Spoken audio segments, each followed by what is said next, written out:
Meron tayong ulam ngayong gabi. Yun. Meron tayong sausawan dito. May sili, may sibuyas, may bawang, at saka paminta. Tsaka nalawan na rin ang asin para maging masarap. Ito yung ulam natin ngayon. Utlong, papa, tsaka biya. Malutong. Sarap na yan. Tsaka may magi din tayo dito. Na sabaw.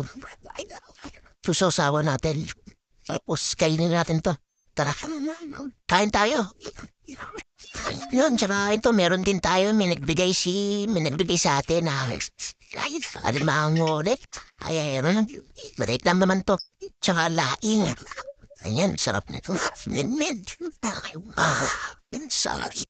Laing. Yun, mainit-tinit na kanin. Sarap.